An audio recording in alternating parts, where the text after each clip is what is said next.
There are mysteries in this world that defy explanation, events so bizarre and unsettling that they've left experts and investigators baffled for generations. Why do some of the most puzzling cases remain unsolved, leaving us with nothing but questions and haunting possibilities? Settle in and get comfortable, because over the next hour, we're delving into some of the most chilling and unexplained mysteries from around the world. These stories challenge what we think we know, reminding us that not everything in this world can be easily explained, whether the causes are natural, paranormal, or something else entirely. These mysteries will keep you intrigued and questioning long after the video ends.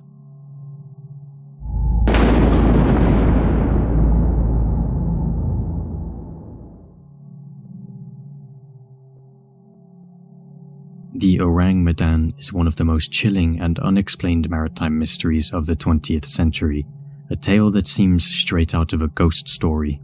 In 1947, distress signals were picked up by multiple ships navigating the treacherous waters of the Strait of Malacca. The message was terrifyingly clear. All officers, including captain, are dead, lying in chart room and bridge, possibly whole crew dead. The final, chilling words were, "I die." The message abruptly cut off, plunging rescuers into a race against time. When an American merchant ship, the Silver Star, finally located the SS Orang Madan, they found the vessel eerily adrift. Boarding the ship, they encountered a sight that defied explanation. The entire crew was dead, their bodies scattered across the decks, faces twisted in horror, eyes wide open, and arms outstretched as if fending off some unseen terror. Even the ship's dog was found lifeless, frozen in a snarl. There were no sign of physical injury on any of the bodies, no obvious cause of death, and no damage to the ship itself. But the air was unnervingly cold, and a sense of dread hung heavy in the atmosphere.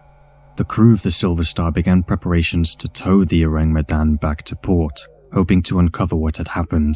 But before they could do so, smoke began to bellow from the ship's hold.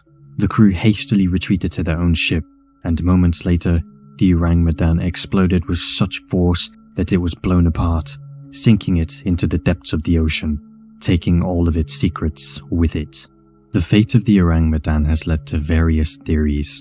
Some suggest there may have been a leak of dangerous chemicals or gases, while others propose more supernatural explanations, such as encounters with paranormal forces or secret wartime experiments. However, the truth remains elusive as the ship now rests on the ocean floor. The story of the Orang Madan continues to trouble those who hear it, serving as a haunting reminder of the hidden dangers that exist in our world.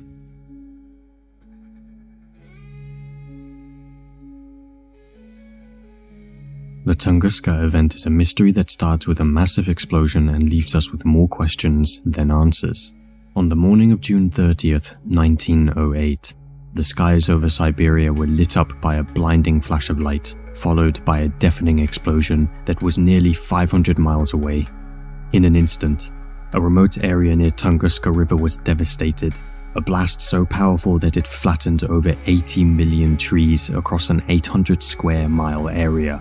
Witnesses described a fireball streaking across the sky, followed by a shockwave that knocked people off their feet and shattered windows hundreds of miles away.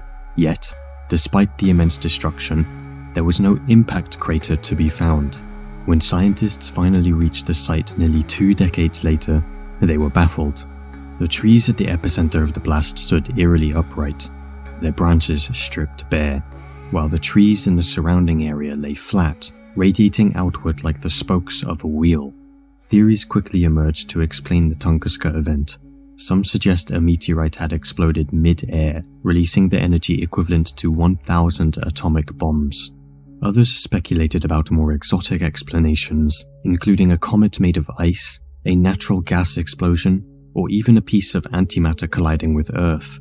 But without a crater or any fragments of a meteorite, the mystery only deepened. Could it have been an alien spacecraft, as some theories have suggested? Or perhaps a secret experiment gone horribly wrong? To this day, no single theory has been able to fully explain the Tunguska Event, and the remote Siberian wilderness continues to guard its secrets. The explosion remains one of the most perplexing and powerful events in recorded history, a mystery that endures, inviting speculation and wonder about what really happened on that fateful day.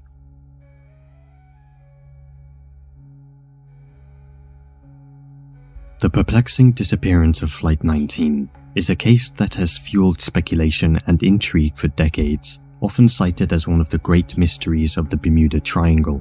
On December 5th, 1945, 5 US Navy Avenger torpedo bombers, collectively known as Flight 19, took off from Fort Lauderdale, Florida. On what was supposed to be a routine training mission, the weather was clear and the mission was simple: fly east for a while, turn north, and then head back to base. But soon after their departure, the squadron's leader, Lieutenant Charles C. Taylor, reported that his compasses were malfunctioning and that they were completely lost. His increasingly frantic radio transmissions revealed that the pilots were disoriented, unable to determine their positions and flying in circles. The final transmission was filled with eerie uncertainty. Taylor's voice cut off, and Flight 19 was never heard from again. Search and rescue efforts were launched immediately, but they only deepened the mystery. A marina flying boat sent to find the missing planes also vanished without a trace, with no wreckage ever found.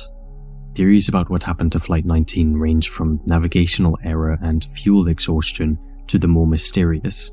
Some believe the planes were swallowed by the Bermuda Triangle itself, an infamous region long associated with strange disappearances and unexplained phenomena.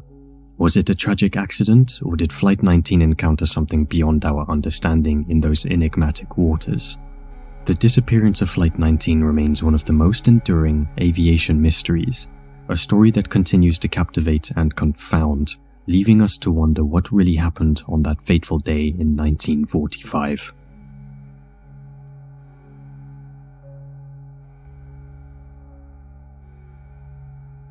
The Diatlov Pass incident is one of the most baffling and chilling mysteries in modern history.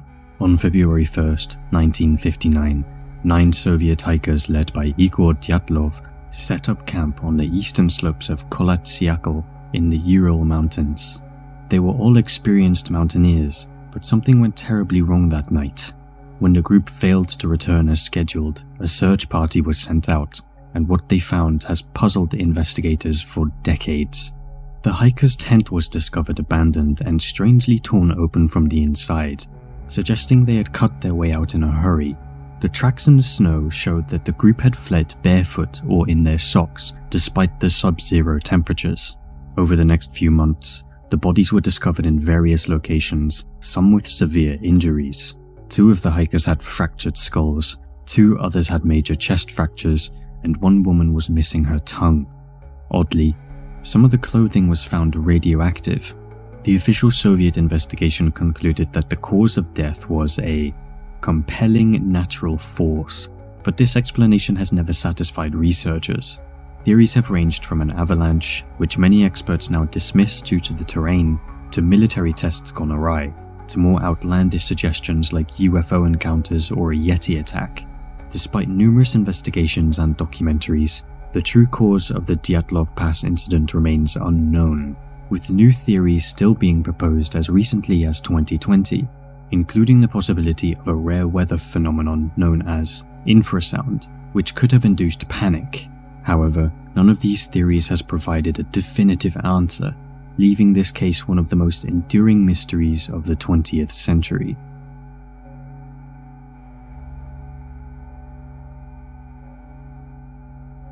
The disappearance of the Sodder children is a perplexing case that began on Christmas Eve 1945 in Fayetteville, West Virginia.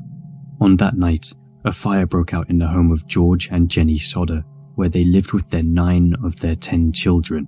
George, Jenny, and 4 of their children escaped the blaze, but the remaining 5 children, Maurice, Martha, Louise, Jenny, and Betty, were presumed to have died in the fire.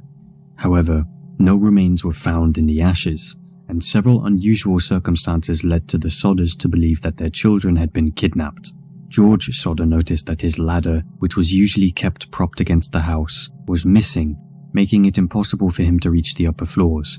His trucks, which he planned to use to rescue the children, wouldn't start despite having worked fine the day before. The fire department did not arrive until hours after the house had burned to the ground, and even then, no bones or remains were discovered in the debris, which is unusual as the fire typically does not completely incinerate bones. Over the years, the Sodders received tips and reports of sightings of their children, leading them to believe that the fire had been a cover for an abduction. Theories about what happened ranged from a mafia retaliation against George, who was a vocal critic of Mussolini, to a child trafficking ring. Despite numerous investigations and a public campaign by the Sodders, which included maintaining a billboard with photos of missing children along Route 16, the case remains unsolved. The last surviving Sodder child, Sylvia, continues to seek answers, but the mystery of what happened to her siblings remains one of the most haunting unsolved cases in American history.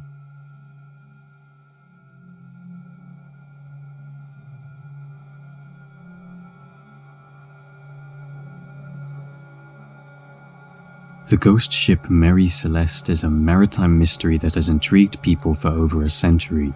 The ship was discovered adrift in the Atlantic Ocean on December 4, 1872, by the British brig De Gratia. The Mary Celeste was in good condition, with its cargo of 1,700 barrels of denatured alcohol intact, but the crew was missing. The ship's lifeboats were also gone, suggesting that the crew had abandoned ship, but why they did so remains unclear. The last log entry was dated 10 days earlier, and it reported nothing unusual. Captain Benjamin Briggs, his wife, their 2-year-old daughter, and 7 crew members were never seen again. Over the years, many theories have been proposed to explain the crew's disappearance, including piracy, mutiny, a sudden seaquake, and even a water spout. One theory suggests that fumes from the alcohol cargo may have caused an explosion scare, prompting the crew to abandon ship prematurely. Another theory is that the crew were attacked by a giant squid or some other sea creature, though this is widely dismissed as speculation. Despite the extensive speculation and investigation, no definitive explanation has ever been found, and the fate of the Mary Celeste's crew remains one of the greatest unsolved mysteries of the sea. The ship continued to sail under 2 different owners for several years after the incident, but its story has forever been marked by the eerie disappearance of its crew.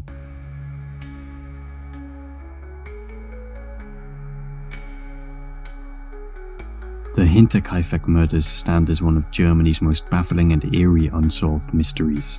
In 1922, on a remote farmstead in Bavaria, the Gruber family and their maid met a tragic and mysterious fate that continues to haunt investigators to this day. In the days leading up to the incident, Andreas Gruber, the head of the family, began noticing strange and unsettling signs that something was amiss. He spoke of unexplained footprints in the snow, leading up to the farmhouse but never back, as if someone or something had entered but never left. He also reported hearing disturbing noises coming from the attic, noises that suggested an unseen presence lurking above. Despite these ominous warnings, the family chose to remain in their home, unaware that these signs foreshadowed something far more sinister.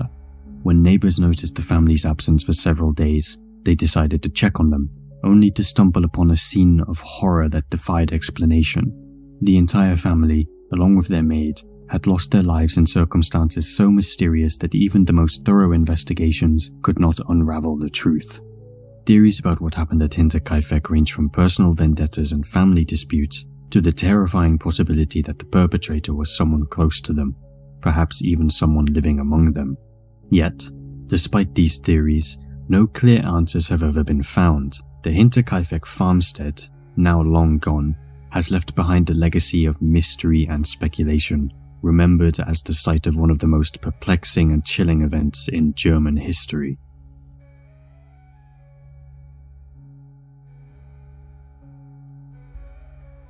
The Flannan Isle Lighthouse disappearance is a maritime enigma that has captivated imaginations and left investigators scratching their heads for over a century.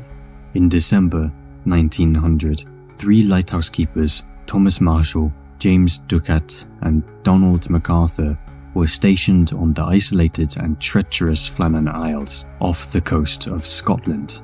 Their job was to keep the lighthouse beacon burning, guiding ships safely past the rocky shores. But when the relief crew arrived on December 26th to take over their duties, they were greeted not by the expected sight of keepers, but an eerie and unsettling silence. The lighthouse itself was eerily quiet, as if frozen in time. Inside, the scene was oddly pristine. The clocks had all stopped, a meal had been set out on the table but left uneaten, and the beds were neatly made. One of the most disturbing details was that of the oilskins. The heavy waterproof coats, essential for the harsh weather, were missing for only 2 of the 3 men, suggesting that one of them had left without proper protection against the elements. This was particularly strange given the fierce storms that often lashed the Isles. Outside, the flagstaff was bare and the supply crates, normally secured, were overturned, signs that something out of the ordinary had occurred. The only record of the men's activities was found in a logbook, which described a severe storm that had struck the Isle in the days before their disappearance. Yet, curiously, the mainland weather reports had recorded calm conditions during that same period. The last log entry, dated December 15th, was brief but cryptic. It stated, "Storm ended. Sea calm. God is over all." Theories about what happened to the lighthouse keepers have varied. Some think a huge unexpected wave carried the men into sea because of the rough and unpredictable weather in the area. Others believe a violent argument among the men might have led to a tragic outcome, with one or more of them lost in the fight. And then there are the more mysterious explanations, rumors of supernatural forces, or an encounter with something beyond our understanding.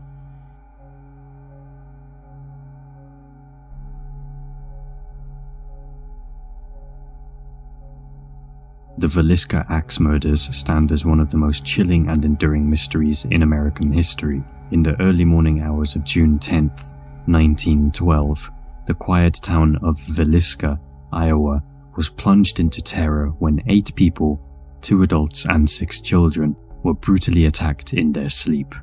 The victims included Josiah and Sarah Moore, their 4 children, and 2 young girls who had been invited to spend the night. The horror of the crime was magnified by its sheer brutality and the baffling details that emerged in the days that followed. When neighbors discovered the bodies, it was clear that something unspeakably evil had occurred within the Moore household. The scene was both gruesome and perplexing. Mirrors were covered with cloth, windows were draped with clothing, and the killer had meticulously draped blankets over the heads of the victims before striking them. Even more bizarre, a plate of uneaten food and a bowl of bloody water were found in the kitchen, as if the killer had calmly washed their hands before leaving.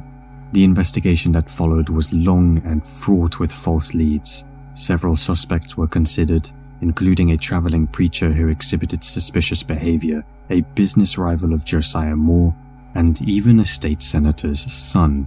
Each theory was more disturbing than the last, but despite numerous arrests and sensational trials, no one was ever convicted.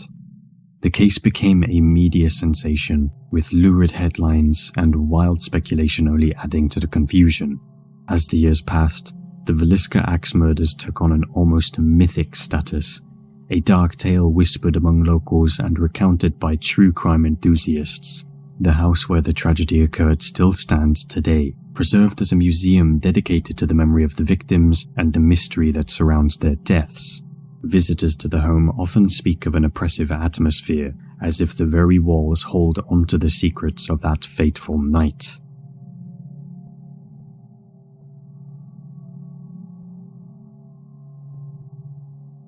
The 8-Day Bride is a tale wrapped in layers of mystery and tragedy, centered around the enigmatic death of a young woman whose life came to a sudden and puzzling end. On May 20, 1947, the body of 22-year-old Christina Kettlewell was discovered in a shallow creek, just 150 feet from her honeymoon cottage in Severn Falls, Ontario. Only 8 days earlier, Christina had eloped with her boyfriend, Jack Kettlewell, a World War II veteran, in what should have been the beginning of their joyous new chapter.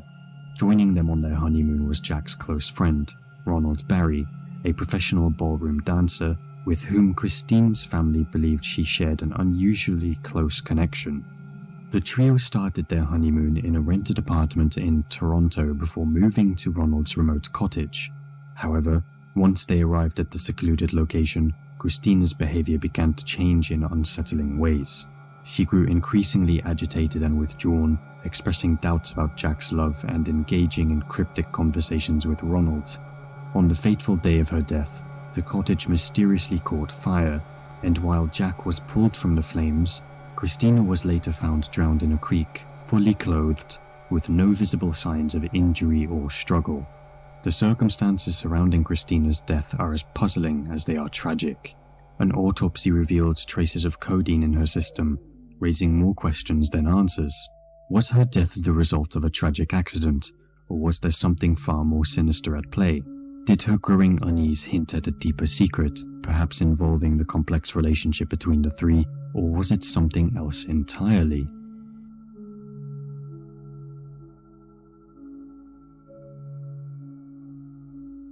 The unsolved death of Alyssa Lam is a mystery that begins with a hauntingly perplexing piece of footage that has since become infamous on the internet. In February 2013, Alyssa Lam, a 21-year-old Canadian student, was staying at the notorious Cecil Hotel in downtown Los Angeles. A few days into her stay, Alyssa disappeared without a trace. The police, desperate for leads, released the last known footage of her, captured by a security camera in the hotel's elevator. What the footage showed was nothing short of bizarre. In the video, Alyssa is seen entering the elevator and behaving in a way that defies explanation. She presses multiple buttons, then waits, as if expecting something, or someone. The elevator doors don't close, and Alyssa steps out into the hallway, peering around the corner as if looking for something unseen. She steps back into the elevator, and then out again, her movements becoming increasingly erratic.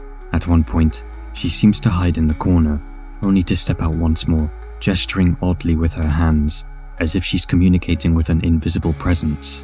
Her behavior is both disturbing and inexplicable, and then, just as suddenly as she entered, she disappears from the frame, never to be seen alive again.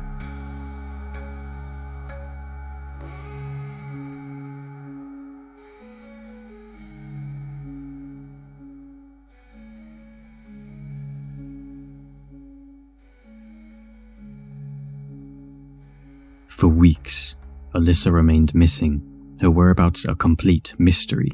But then, guests at the Cecil Hotel began to complain about the water, its strange taste, its dark color, its weak pressure.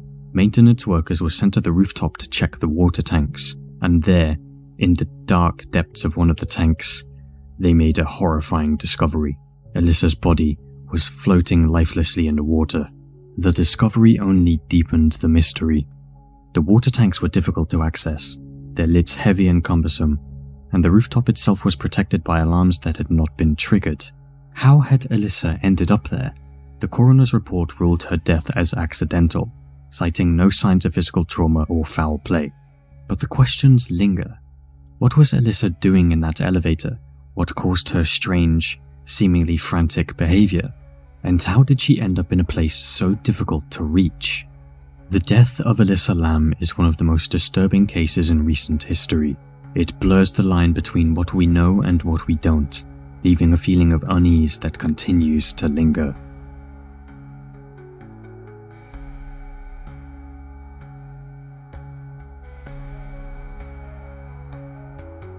The abduction of Angela Hammond is a chilling tale that has haunted the small town of Clinton, Missouri, for decades. A mystery that remains as terrifying today as it was on the night it happened.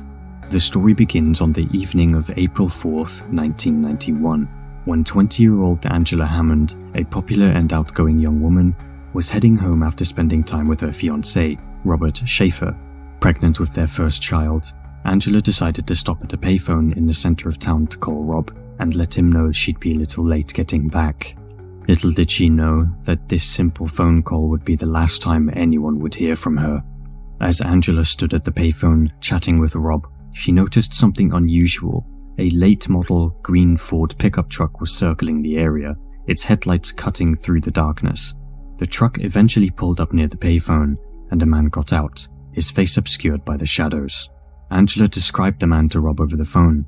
He was dirty and disheveled, wearing overalls and a baseball cap. He rummaged around in the truck bed before approaching the payphone where Angela stood. Unease gripped her, but she tried to keep calm as she continued her conversation with Rob. Then, without warning, the man suddenly grabbed Angela. The phone call was abruptly cut off as Rob heard the sounds of a struggle and Angela's terrified scream. Panic surged through him as he rushed out the door and sped towards the payphone. As he drove, his heart pounded with dread, the distance between them feeling like miles rather than blocks. But as Rob approached the intersection where Angela was, he saw the truck speeding past him in the opposite direction. Inside, he caught a glimpse of Angela struggling with the man as she screamed for help. Desperate to save her, Rob spun his car around and gave chase, his tires screeching on the pavement. But in his frantic attempt to reverse, his car's transmission failed and the engine stalled, leaving him helpless on the side of the road as the truck and Angela vanished into the night. The truck was described as having a unique decal in the rear window, a decal that would become a haunting detail in the case. Despite a massive search effort and intense media coverage, the mysterious man and his truck were never found, and Angela Hammond was never seen again. The investigation that followed only deepened the mystery. Rob's description of the truck and its driver led to numerous tips, but none that brought them closer to finding Angela. The truck's decal, a key piece of evidence, was distinct but elusive, adding to the frustration of the search.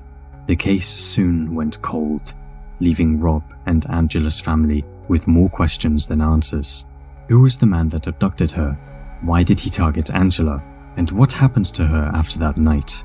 The story of Angela Hammond's abduction remains one of the most haunting unsolved mysteries in Missouri's history.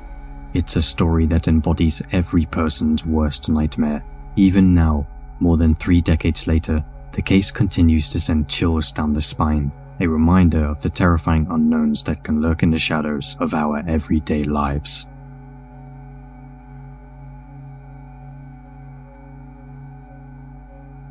The case of Elizabeth Short, famously known as the Black Delilah, remains one of the most perplexing and unsettling unsolved mysteries in American history. On the morning of January 15th, 1947, the body of 22-year-old Elizabeth Short was discovered in a vacant lot on South Norton Avenue in Los Angeles. The discovery was shocking. Her body had been carefully separated into 2 parts, and her skin was so pale that the woman who found her initially thought she was looking at a mannequin. What made the crime even more disturbing was the unusual treatment of Elizabeth's face, which had been altered to create a disturbing smile. There was no sign of a struggle at the scene, leading investigators to believe that she had been moved after the crime occurred. The precise nature of the cuts suggests that the person responsible had some knowledge of autonomy, but despite this clue, the investigation quickly hit a dead end. 9 days after the discovery, an envelope appeared at the Los Angeles Examiner. Inside were personal items belonging to Elizabeth, her social security card, birth certificate, photographs, and an address book with several pages missing.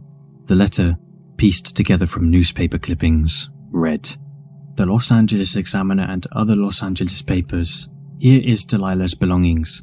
Letter to follow." The items had been carefully cleaned, removing any trace of fingerprints and adding another layer of mystery to the case. Then, in March of that year, another strange occurrence took place. A note, written in pencil, was found in a pile of men's clothing near the ocean's edge in Venice Beach. The note read, "To whom it may concern, I have waited for the police to capture me for the Black Delilah case, but have not.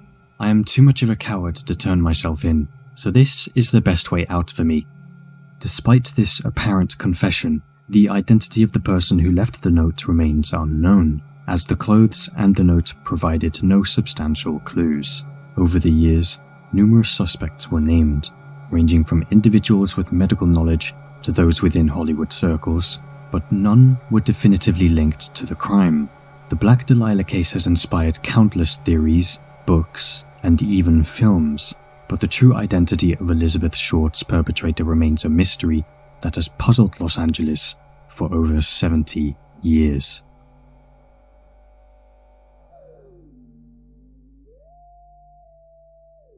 The Wall Street bombing of 1920 is a largely forgotten yet significant event that shook the financial heart of America. On September 16, 1920, during the height of the lunch rush, a horse-drawn cart was parked across from the J.P. Morgan building on Wall Street, near the USA office. The man driving the cart blended into the bustling crowd, but within minutes, chaos erupted. Without warning, the cart exploded, sending metal fragments flying through the air. The explosion caused significant damage and resulted in the loss of more than 30 lives, with hundreds more injured. The blast shattered windows, damaged buildings, and left Wall Street in a state of shock. At first, it wasn't clear that this was an intentional act, and some even believed it was a tragic accident. However, as the investigation began, it became apparent that this was a deliberate act. Investigators found that the cart had been packed with materials designed to cause as much harm as possible. Unfortunately, crucial evidence was lost almost immediately. Overnight, maintenance crews cleared the debris and removed potential clues in an effort to quickly restore normalcy to Wall Street. By the next morning, business had resumed, but the investigation was just beginning. Conspiracy theories quickly spread, but the investigation faced significant challenges. The New York Police Department, along with the Bureau of Investigation, the precursor to the FBI, and the US Secret Service, launched an extensive manhunt. They interviewed hundreds of witnesses and examined every possible lead, but descriptions of the driver and the cart were vague at best. The bomb itself was reconstructed, but the nature of the explosive remained unclear.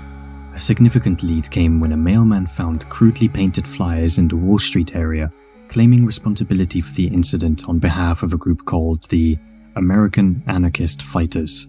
The flyers demanded the release of political prisoners and bore a resemblance to those used in previous incidents linked to Italian anarchists. Investigators suspected that the followers of the notorious anarchist Luigi Gallieni were involved, but proving it was difficult. Gallieni had already fled the country, and the leads quickly went cold. Despite an intensive investigation, those responsible for the Wall Street bombing were never identified. The case remains one of the greatest unsolved mysteries in American history, a reminder of the impact that a single act can have on an entire nation.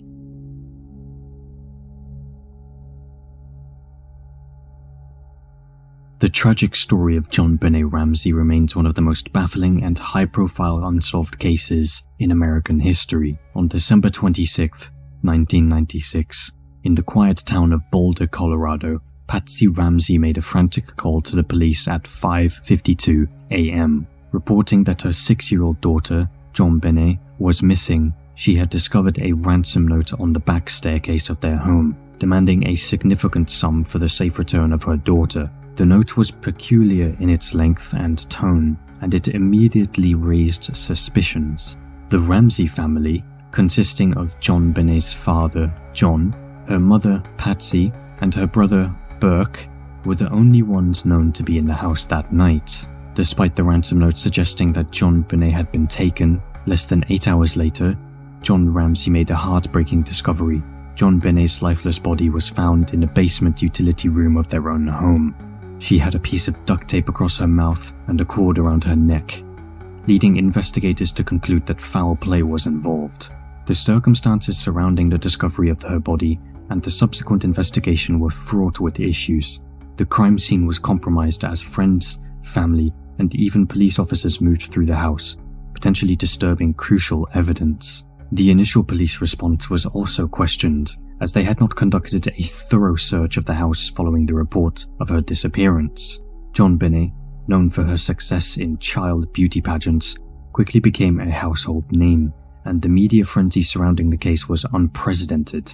The official autopsy report determined that JonBenét had died from asphyxia caused by strangulation, along with head trauma.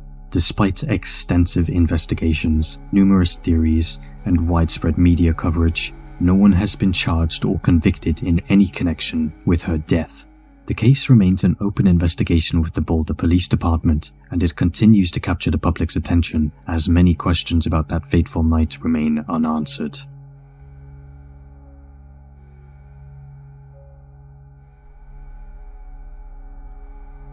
The Chicago Tylenol murders of 1982 stand as one of the most chilling and impactful cases of product tampering in history.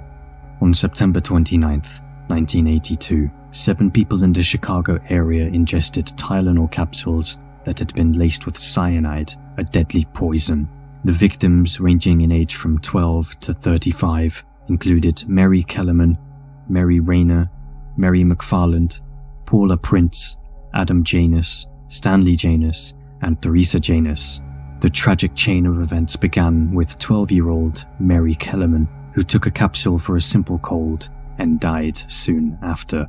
The horror escalated when 27-year-old Adam Janus died suddenly after taking Tylenol. His grieving family members, 25-year-old Stanley Janus and 19-year-old Theresa Janus, took Tylenol from the same bottle to alleviate their pain, only to meet the same fate. This sequence of events led investigators to connect the dots and realize that the common thread among the victims was the Tylenol they had ingested. Cook County investigator Nick Pichos noticed that the Janus family's Tylenol bottle shared the same control number, MC2880, as another victim's bottle.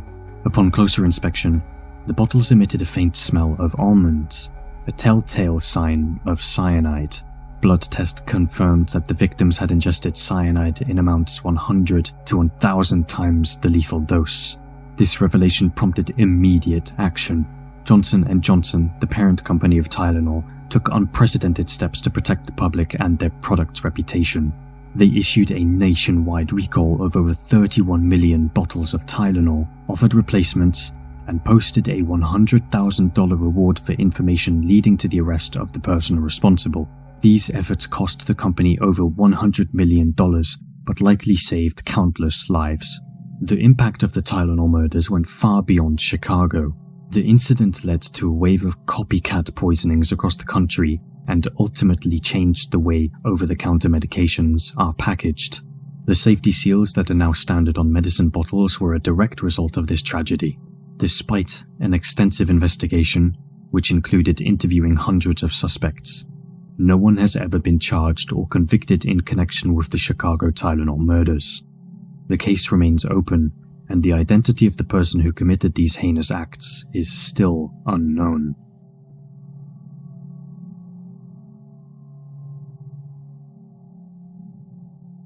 The Yuber County 5 is one of the most unsettling and perplexing unsolved mysteries in American history, often referred to as the American Diatlov Pass.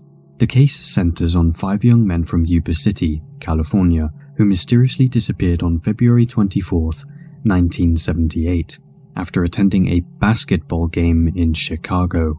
The men, Jack Madruga, Ted Wyer, Bill Sterling, Jack Hewitt, and Gary Matthias, all had mild intellectual disabilities or psychiatric conditions, which made their disappearance all the more concerning.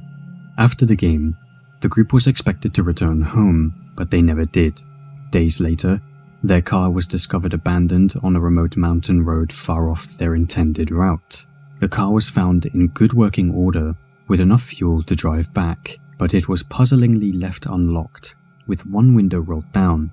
Personal belongings including maps were found inside, yet there was no sign of the 5 men. The search for the Yuba County 5 became increasingly desperate as days turned into weeks. Then, in June, as the snow melted, 4 of the men's bodies were discovered in and around a Forest Service trailer in the remote wilderness. Ted Wyer's body was found inside the trailer, lying on a bed, wrapped in layers of sheets. His autopsy revealed that he had died from starvation and hypothermia, despite the trailer being stocked with enough food and heating materials to last weeks. The bodies of Sterling and Hewitt were found outside the trailer, partially consumed by animals, while Jack Madruga's body was found near the road. However, one member of the group, Gary Matthias, was never found, adding another layer of mystery to the case. The circumstances surrounding their deaths raise numerous questions. Why did they abandon their car, which was in working condition? How did they end up in such a remote and rugged area, far from their route home? Why did they not use the resources available in a trailer to survive? And what happened to Gary Matthias, whose body was never found? Theories about what happened to the Yuber County Five range from a tragic case of getting lost and succumbing to their elements to more sinister possibilities, including foul play or an encounter with something not of this world. Despite extensive investigations and countless speculations, the true fate of the Yuber County Five remains one of the most enduring and eerie mysteries in modern American history.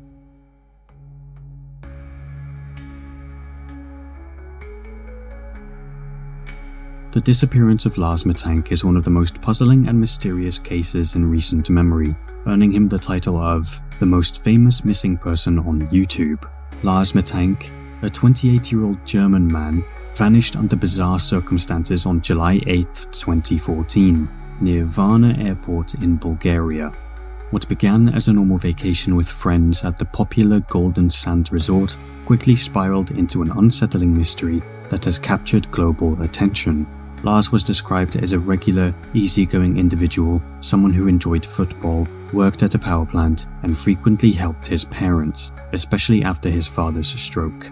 His vacation started out normally, but things took a strange turn after an altercation with other German tourists over football rivalries. Following the fight, Lars claimed he had been attacked by 4 men and suffered a ruptured eardrum. Due to this injury, a doctor advised him not to fly, so Lars sent his friends home and decided to stay an extra day in Bulgaria. However, his behavior quickly became erratic. After checking into a cheap hotel near the airport, Lars called his mother in a panic, claiming that people were trying to kill him. CCTV footage from the hotel captured him pacing the hallways, looking out windows, and hiding in the elevator, behavior that suggested growing paranoia. The next day, he headed to the airport, where his strange actions continued. He visited the airport doctor, but during the consultation he became visibly agitated, reportedly saying, "I don't want to die here," before suddenly fleeing the office. The last known footage of Lars shows him sprinting out of the airport, leaving all his belongings behind, including his wallet, phone, and passport. He was seen running into a nearby forest, and since that moment, he has never been seen or heard from again. Speculation about what caused Lars's bizarre behavior ranges from a psychotic reaction to the antibiotic he was prescribed to the possibility of a mental breakdown or even foul play. Some theories suggest he may have been under the influence of drugs or experiencing severe paranoia due to an undiagnosed mental illness. Others wonder if his initial altercation in the resort led to further threats or violence that spurred his sudden flight. Despite widespread media coverage, multiple reported sightings, and extensive searches, Lars Maten's fate remains unknown. His case continues to baffle investigators and fascinate the public, with his sudden disappearance leaving behind more questions than answers.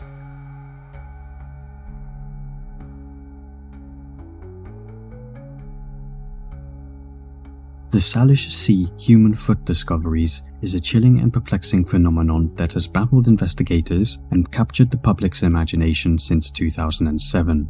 Over the span of more than a decade, at least 20 detached human feet have mysteriously washed ashore along the coasts of the Salish Sea, which includes the waters of British Columbia, Canada, and Washington State, USA.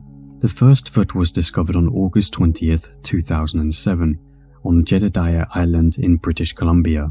Since then, a total of 15 feet have been found in British Columbia, while 5 more have been discovered in Washington.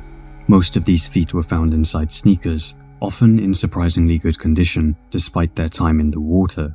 The British Columbia Coroner's Service has ruled out foul play in most cases, suggesting a scientific explanation for these eerie discoveries. Decomposition may cause the foot to separate from the body because the ankle is relatively weak. Once detached, the buoyancy caused by air inside or trapped within a shoe could allow the foot to float to the surface, eventually washing ashore. According to Simon Fraser, university entomologist Gail Anderson, while extremities like hands, feet, and heads often detach as a body decomposes in water, they rarely float. This makes the consistent discovery of floating feet an unusual and unsettling occurrence. The odds of finding 2 such feet are staggering, with one police officer describing it as 1,000,000-to-1 chance, and the discovery of a 3rd foot in the same region heightened the mystery, marking the first time in his experience that 3 such finds had been made so close to each other. Despite this, As of September 2018, 13 of the 15 feet found in British Columbia had been identified, with the most recent identification linking a left foot found in September 2018 to a man who had gone missing earlier that year. The phenomenon has a historical precedent, as similar finds have been reported as far back as the 19th century. For instance, in 1887, a leg encased in a boot was found on Vancouver Beach, leading to the area being named Leg in Boot Square. However, the sheer number of feet found in a short period in the 21st century has sparked widespread speculation and media attention, with theories ranging from the macabre to the scientific. In the United States, one of the feet belonging to a woman who was known to have jumped from a bridge, and 2 other feet have been linked to a missing fisherman and a man who likely took his own life. Despite the identification of several of the feet, not all have been matched to known individuals, leaving lingering questions about the circumstances that led to their separation from the bodies. This ongoing mystery has gained significant international attention, with major headlines and even coverage on late-night talk shows, fueling both serious investigation and morbid curiosity.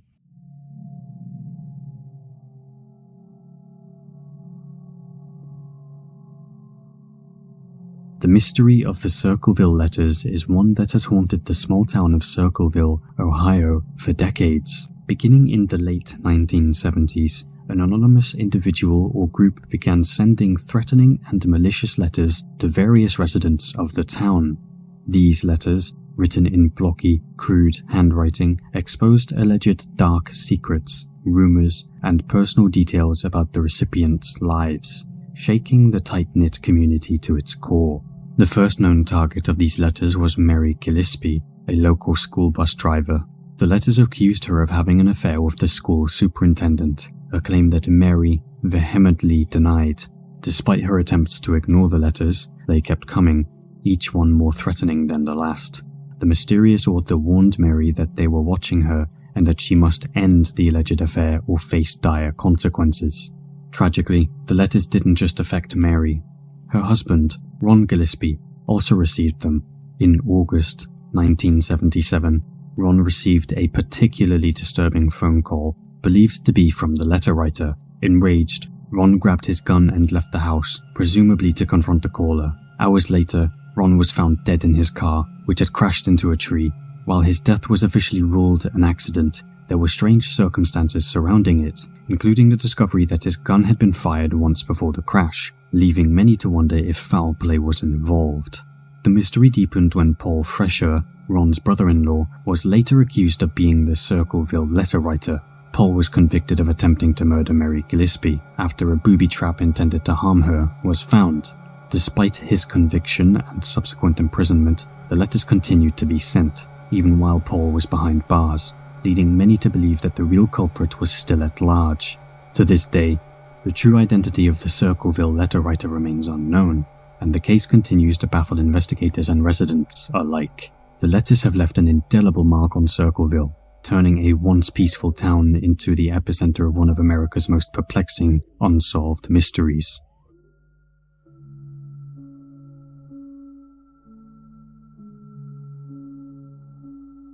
The mysterious disappearance of Kenny Veach has captivated the imaginations of those who hear his story, blending elements of adventure, intrigue, and the unknown. Kenny Veach was an experienced hiker known for his solo expeditions into the rugged deserts of Nevada. In late 2014, Kenny embarked on what would become his final journey, one that remains shrouded in mystery and speculation. The story begins when Kenny posted a comment on a YouTube video titled, "Son of an Area 51 technician," under the username Snakebite McGee. Kenny claimed to have discovered a strange cave near Nellis Air Force Base in the Sheep Mountains, about 40 miles north of Las Vegas. The cave, according to Kenny, was unlike anything he had encountered before. It was shaped like a perfect capital M. As he approached the cave, Kenny described an unsettling experience. His entire body began to vibrate, and the closer he got to the entrance, the more intense the vibrations became. Overcome with fear, Kenny fled the area, leaving the cave unexplored. Encouraged by YouTube commenters and driven by curiosity, Kenny decided to return to the desert to find the M cave once more. He set out on multiple expeditions, documenting his searches and posting videos online. However, his attempts to relocate the cave were unsuccessful, and his videos were met with skepticism from viewers. Undeterred, Kenny planned a third trip to the cave, despite a chilling warning from a commenter: "No, do not go back there. If you find that cave entrance, do not go in. You won't get out." On November 10th, 2014, Kenny left for the Sheep Mountains, telling his girlfriend, Sherian Pilgrim, that he was going on a short overnight trip. He never returned. After several days without contact, Sherian reported him missing, and a search was launched. The only trace of Kenny that was found was his cell phone, located near the entrance of a mine shaft, not the M-shaped cave he had described. The discovery of his cell phone and the lack of any other evidence have fueled countless theories about Kenny's fate. Some believe he fell into one of the many mine shafts that dot the area, while others suggest that he may have succumbed to the harsh desert conditions. More fantastical theories propose that Kenny discovered a secret entrance to Area 51, leading to his disappearance at the hands of the military. Adding to the mystery, a person claiming to be Kenny's girlfriend, Sharon Pilgrim, later commented on one of his YouTube videos, suggesting that Kenny may have taken his own life due to the long-standing battles with depression. Despite this possible explanation, the lack of a body or any further evidence has left the case unresolved, with many still searching for answers.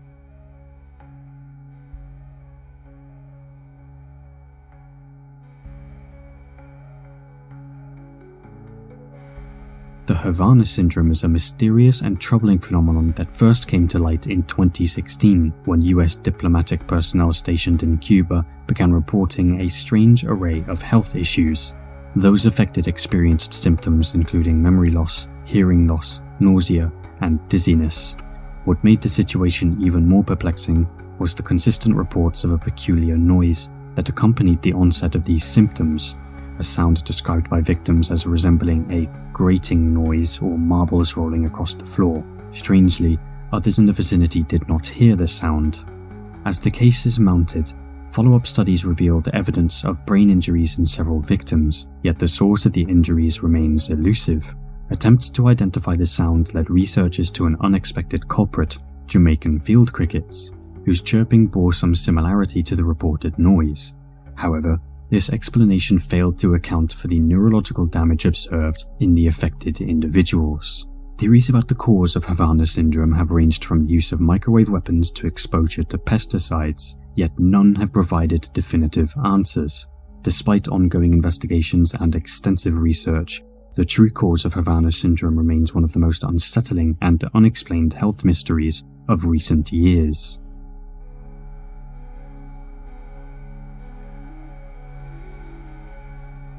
The Devil's Footprints is a chilling mystery that began on the night of February 8, 1855, when a heavy snowfall blanketed the county of Devon in England. The following morning, residents awoke to find sets of strange, hoof-like footprints surrounding their homes. These marks, measuring in about 4 inches long and 3 inches wide, stretched across a staggering distance, covering somewhere between 40 and 100 miles. What made the Devil's Footprints even more unsettling was the way they appeared in a single, continuous line, an impossibility for any known four-legged creature. The tracks seemed to defy logic, crossing over rooftops, through walls, and even leading directly to the front doors of homes, as if something otherworldly had stalked the residents in the dead of night. Terrified, many believed that the devil himself had visited Devon. Throughout the years, numerous theories have been proposed to explain these mysterious footprints, suggesting everything from animals like kangaroos and badgers to atmospheric anomalies, but none have provided a definitive answer.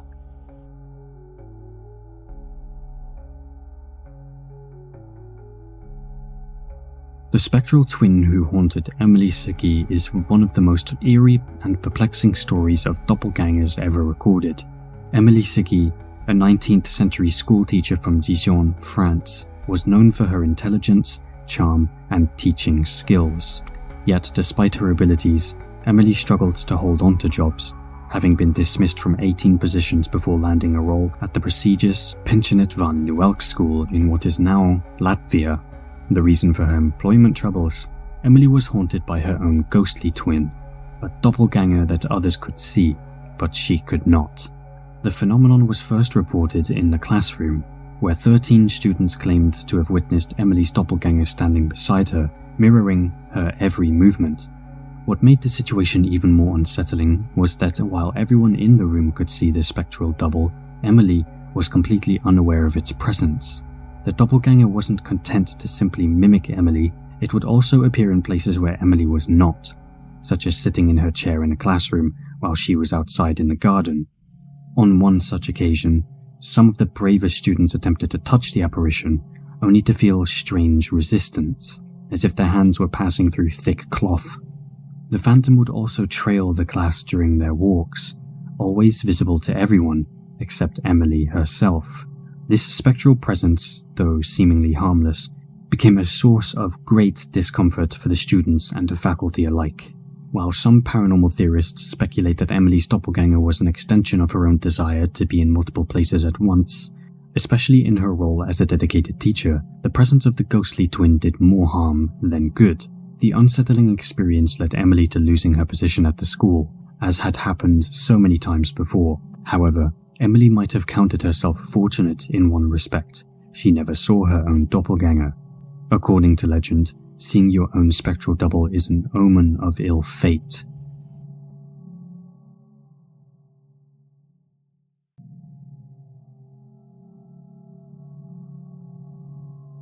The mysterious faces of Belmes is a chilling enigma that has haunted the small village of Belmes de la Moraleda in southern Spain since August 1971. It all began when Maria Gomez Pereira, a local resident, noticed an unusual stain forming on the concrete floor of her kitchen. As days passed, the stain darkened and morphed into the eerie image of a human face, sending shockwaves through the quiet village. Disturbed by the presence of this unsettling visage, Maria attempted to scrub it away, but her efforts were in vain. Her husband, desperate to rid their home of this mysterious phenomenon, took a pickaxe to the floor, breaking it apart and laying down fresh concrete. For a brief period, the Pereira family believed they had escaped the haunting presence. However, just 1 week later, the face reappeared, more vivid and defined than before. Word of the strange occurrence quickly spread throughout Belmes and beyond, drawing the curious and skeptical alike. Neighbors, priests, journalists, and paranormal researchers flocked to the Pereira home, eager to witness the phenomenon firsthand. The town's mayor even ordered an excavation beneath the kitchen floor, hoping to uncover the source of the haunting faces. What they discovered was shocking. Human remains were buried beneath the floor, remnants of an ancient grave. The skeletons were exhumed, studied, and given proper Catholic burial in the local cemetery. Yet, despite these efforts, the mysterious faces continued to appear, now multiplying across the floor. The Belmes faces soon became an international sensation, with experts and skeptics attempting to unravel the mystery. The Spanish Institute for Ceramics and Glass launched a thorough investigation, sealing the kitchen floor under cloth and wax to prevent tampering. When the room was unsealed months later, the faces had not only persisted, but had shifted and transformed in their appearance, defying explanations. Theories about the origin of the Belmes faces vary widely. Some suggest that the faces are the result of chemical reactions between substances in the concrete and environmental factors. Others propose a more paranormal explanation known as the thoughtographic hypothesis, which posits that the faces were a physical manifestation of Maria's thoughts and emotions imprinted onto the floor by her subconscious mind. When Maria passed away in 2004, at the age of 85, many believed the phenomenon would end with her death, yet the faces continue to emerge, seemingly undeterred by her absence. Some skeptics now claim that the entire affair was an elaborate hoax, perhaps orchestrated by Maria's son, Diego, but no conclusive evidence has ever been found to support this theory. To this day, the spectral faces continue to gaze up from the kitchen floor, leaving visitors and investigators alike to wonder about the true nature of this eerie phenomenon.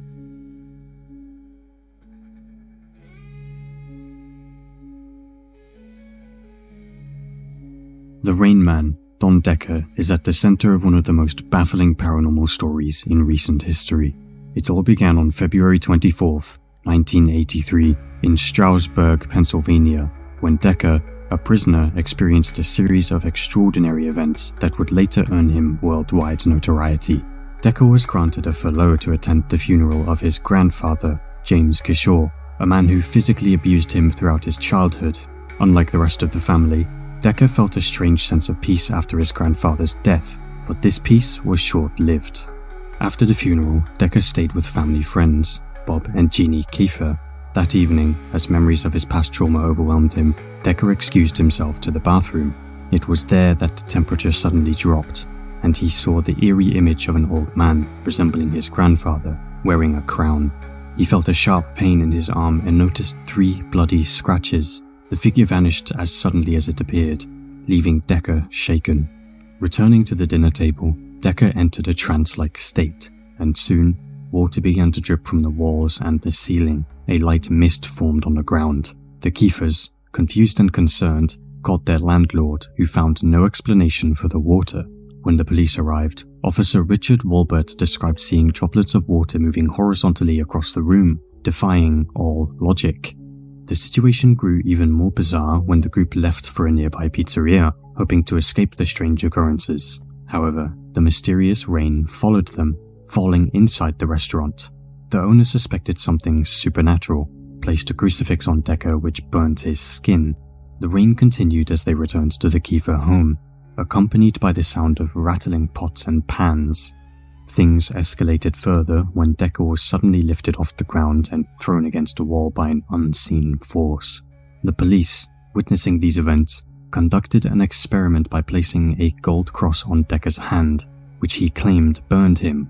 Moments later, Decker levitated again, this time in front of multiple witnesses. After a preacher was called to pray with Decker, the rain finally stopped, and Decker seemed to return to normal. But the story didn't end there.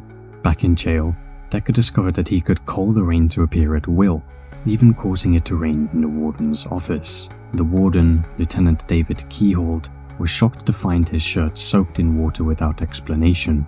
Realizing the gravity of the situation, Keyhold called the Reverend William Blackburn, who initially accused Decker of faking the entire ordeal. However, when the rain reappeared, along with a foul odor, the Reverend realized this was no hoax.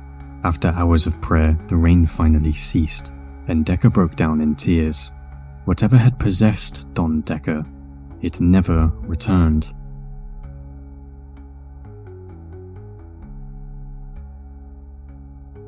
And that's it. Some of the darkest mysteries still lurking in the shadows. But remember, the truth is closer than you think. Maybe even watching you right now. Thanks for joining us, and good luck sleeping tonight.